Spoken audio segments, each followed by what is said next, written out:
Hi friends எல்லாருக்கும் வணக்கம். Welcome back to the channel. இன்னைக்கு ரொம்பவே சூப்பரான ஒரு வீடியோ தான் பார்க்க போறோம். என்ன அப்டின்னா, நெறைய பேத்துக்கு இந்த வருஷம் டெட் எக்ஸாம் வருமா? வராதா? அலௌன்ஸ் பண்ண ஒரு எக்ஸாமே ஸ்பெஷல் டெட்டா மாத்திட்டாங்க. இப்ப நம்ம என்ன பண்றது? நமக்கான நார்மல் டெட் எக்ஸாம் வருமா? ஃப்ரெஷர்ஸ் எழுத முடியுமா? அப்டி இல்லன்னா பேசாட்டு டெட்டே விட்டுறலாமா? டெட்டுக்கு பதிலா வேற எக்ஸாம் போலாமா? பேசாம நம்ம டிஎன்பிஎஸ்சி குரூப் 4 எழுதலாம். அது கூட அலௌன்ஸ் பண்ணியிருக்காங்க. டிசம்பர்ல எக்ஸாமு. அத படிக்கலாமா? அப்படின்னு சொல்லிட்டு எக்கச்சக்கமான டவுட்ஸ் இருக்கும். நெறைய பேத்துக்கு இந்த டெட்டே வேணான்டா இனிமேல் அப்படிங்கிற அளவுக்குலாம் கூட மைண்ட் செட் போயிருக்கும். அப்படி இருக்கவங்க எல்லாத்துக்குமே இந்த வீடியோ ரொம்ப யூஸ்ஃபுல்லா இருக்கும். டவுட்ல இருந்தீங்க அப்படின்னா, கண்டிப்பா வீடியோ ஃபுல்லா பாருங்க. அ இத தவிர வேற ஏதாவது உங்களுக்கு டவுட் இருந்துச்சு அப்படின்னா, நீங்க கமெண்ட்ல சொல்லுங்க. ஓகேங்களா? ஃபர்ஸ்ட்டு நம்ம எல்லாத்துக்குமே தெரிஞ்சது தான். இந்த வருஷம் 2 டெட் எக்ஸாம் வரப்போகுது அப்படின்னு சொல்லியிருந்தாங்க. அந்த 2 டெட் எக்ஸாம்ல நம்ம ரொம்பவே எதிர்பார்த்திருப்போம் எல்லாருமே. ஃபர்ஸ்ட்டு ஜூலைல வர எக்ஸாம் நமக்கா இருக்கும் அப்படின்னு சொல்லிட்டு, அன்ஃபார்ச்சுனேட்லி அது ஸ்பெஷல் டெட் எக்ஸாமா போயிருச்சு. அப்போ மீதி ஒரு எக்ஸாம் இருக்கிறது டிசம்பர்ல வரும் அப்படிங்கிற எக்ஸாம் வந்து என்ன எக்ஸாமா இருக்கும்? அப்படிங்கிறதுல நெறைய பேத்துக்கு ஒரு டவுட் இருக்கும். அதாவது என்ன பொறுத்தவரைக்கும் என்னன்னா, இது வந்து ஷியூரா சொல்ல முடியாது. ஏன்னா டிசம்பர்ல வரப்போற எக்ஸாம் வந்து நம்ம ஃப்ரெஷர்ஸ் எழுதுற எக்ஸாம்ன்னு சொல்ல முடியாது.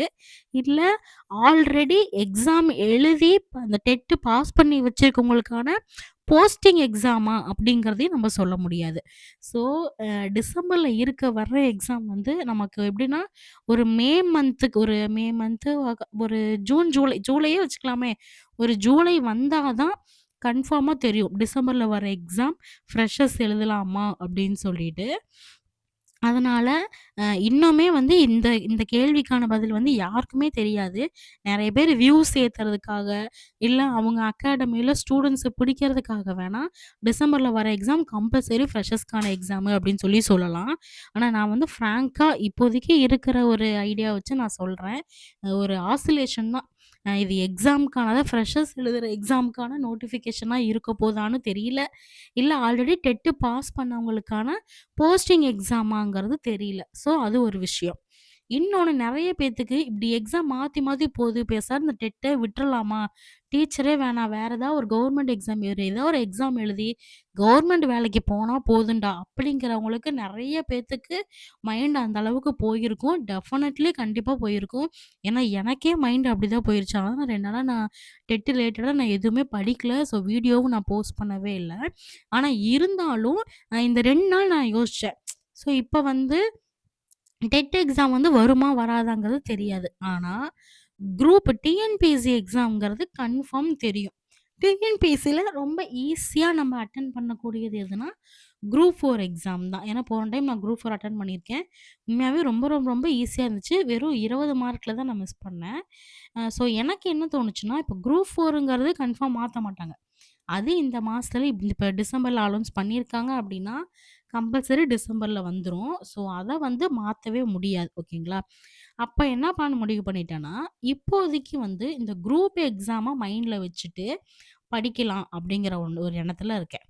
அப்போ நெறைய பேத்துக்கு தோணும், குரூப் 4 படிக்க ஆரம்பிக்கிறோம் அப்படின்னா, அப்ப டெட்டுக்கு என்ன பண்றது? கஷ்டப்பட்டு பிஎட் முடிச்சிருக்கோம் அப்படின்னு ஒரு பக்கம் யோசிப்போம். இன்னொரு பக்கம் நெறைய பேத்துக்கு சின்ன வயசுலேருந்தே டீச்சர் ஆகணும் அப்படிங்கிற ஒரு ஆசை நெறைய பேத்துக்கு இருக்கும். இவங்க எல்லாத்துக்கும் வந்து பார்த்தீங்கன்னா, இந்த ஒரு குரூப் 4 நோக்கி போலாம் அப்படின்னா, கொஞ்சம் கஷ்டமா தான் இருக்கும். அப்படி இருக்கவங்க எல்லாத்துக்கும் சேர்த்து தான் ஒரு பிளான் யோசிச்சு வச்சிருக்கேன். என்ன அப்படின்னா டெட் எக்ஸாமுக்கும், குரூப் 4 எக்ஸாமுக்கும் நெறைய சிலபஸ் வந்து ஒரே மாரியே இருக்கும் போர்ஷன்ஸ் எல்லாமே. ஸோ நம்ம என்ன பண்ண போறோம்னா, இப்ப இருந்து படிக்கிற சப்ஜெக்ட்ஸ் எல்லாமே டெட்லயும், குரூப் 4லயும் கவர் ஆகுற சப்ஜெக்ட்ஸ்லாம் ஃபர்ஸ்ட்டு படிக்க போறோம். அது என்ன அப்டின்னா, தமிழ் வந்து கம்பல்சரி டெட்லயும் 6த்லருந்து 10த் வரைக்கும் படிப்போம். குரூப் 4க்கும் 6த்லருந்து 12த் வரைக்கும் நம்ம படிப்போம். ஸோ, அதனால தமிழ் வந்து ஃபர்ஸ்ட்டு நம்ம ஸ்டார்ட் பண்ண போறோம். அடுத்த விஷயம் என்ன அப்டின்னா, மேக்ஸு. அ குரூப் 4ல வந்து பர்ட்டிகுலரா டாபிக் இருக்கும். அந்த டாபிக்க நம்ம நல்லா தெரிஞ்சுக்கிட்டோம்னா போதும். அத தெரிஞ்சுக்கிட்டாலே நம்ம ஈஸியா குரூப் 4 மேத்ஸ் கிளியர் பண்ணிரலாம். டெட் மேத்ஸுங்கிறது பேசிக் தெரியணும். அது இல்லாம ஸ்கூல் புக்கோடது அந்த 6th இருந்து 10th வரைக்கும் இருக்க புக்கோட பேசிக் சம்ஸ் எல்லாமே வந்து நம்ம கத்துக்க வச்சிருந்துருக்கணும். அந்த மாரி இது இருக்கும். நம்ம குரூப் 4க்கான ப்ரிப்பரேஷன்ல போயிட்டோம்னாலே, ஈஸியா நம்ம டெட்டோட மேத்ஸையும் நம்ம அடிச்சிரலாம். ஓகேங்களா? அடுத்தது டெட் அ டெட்டுக்கும் இதுலயும் பார்த்தீங்கன்னா, இல்லாதது எது அப்டின்னா, டெட்ல வந்து இங்கிலீஷ் இருக்கும். இங்கிலீஷ் இருக்கும். பிளஸ் வந்து சைக்காலஜி இருக்கும். ஓகேங்களா? சைக்காலஜி வந்து கம்பல்சரி டெட்ல எக்ஸ்ட்ரா இருக்கும். ஆனா குரூப் 4ல சைக்காலஜி இருக்காது. லாங்குவேஜ்ன்னு பார்த்தீங்கன்னா, தமிழ் மட்டும் தான் இருக்கும். இங்கிலீஷ் இருக்காது. இங்கிலீஷ் வந்து இங்கிலீஷ் மீடியம் படிக்கிறவங்க எழுதுறது அந்த மாதிரிலாம் இருக்கும் இல்லையா? ஸோ இங்கிலீஷ் வந்து ஒரு ஆப்ஷனல் தான். அதிகம் அதிகம் எழுதுறவங்க இருக்க மாட்டாங்க.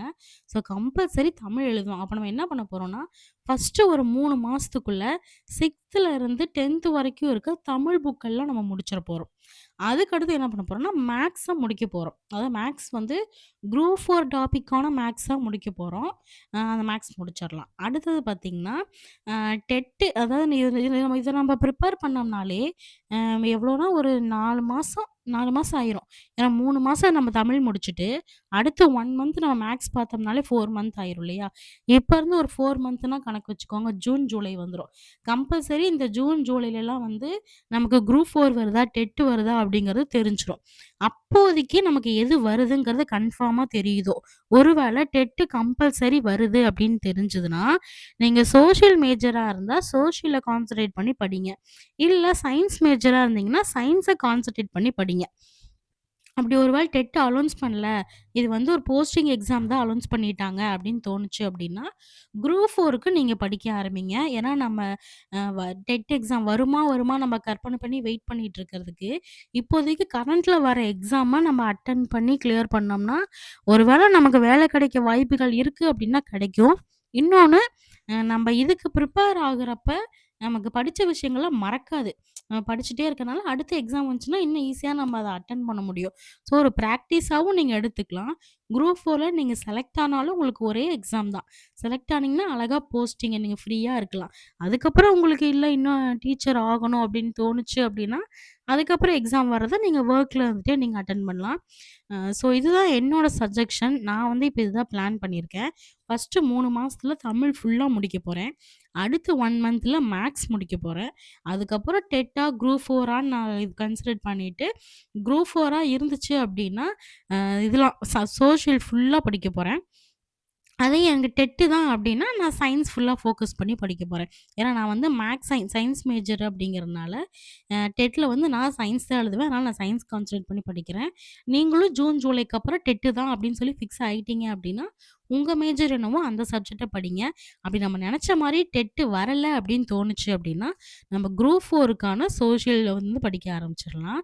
கண்டிப்பா இந்த வருஷத்துல ஏதாவது ஒரு எக்ஸாம் எழுதி, வேலைக்குள்ள போயிட்டோம்னாலே நம்ம போதும். இன்னைக்கு நம்மளுடைய நம்ம நெறைய பேத்தோட லைஃப் வந்து நம்ம இன்னும் நம்ம அடுத்த கட்டத்துக்கு கொண்டு போணும் அப்படின்னு நினச்சுட்டே இருப்போம் இல்லையா? அந்த ஒரு எண்ணத்துக்கு ஏதாவது ஒரு எக்ஸாம நம்ம கிளியர் பண்ணணும். அதுக்காக நம்ம இந்த அச்சீவ் ஃபாலோ பண்ண போறோம். ஸோ நீங்க என் கூட சேர்ந்து படிக்கணும் அப்படின்னா, நம்ம சேனல மறக்காம சப்ஸ்கிரைப் பண்ணிக்கோங்க. நான் டெய்லி என்னென்ன படிக்கிறேன், எப்படி படிக்கிறேன், என்னென்ன ஷார்ட்கட் அப்படிங்கிறதெல்லாம் உங்களுக்கு அடுத்தடுத்த வீடியோல வரும். ஸோ மறக்காம சப்ஸ்கிரைப் பண்ணி வச்சுக்கோங்க. இந்த வீடியோ புடிச்சது, யூஸ்ஃபுல்லா இருந்துச்சுன்னா லைக் போட்டுக்கோங்க. நீங்க எந்த எக்ஸாம்க்கு படிக்கலான்னு இருக்கீங்க அப்படிங்கிறதையும் கமெண்ட் பண்ணிருங்க. ப்ளஸ் ஏதாவது டவுட் இருந்துச்சு அப்படின்னாலும் நீங்க கமெண்ட் பண்ணுங்க. Thank you. பாய்.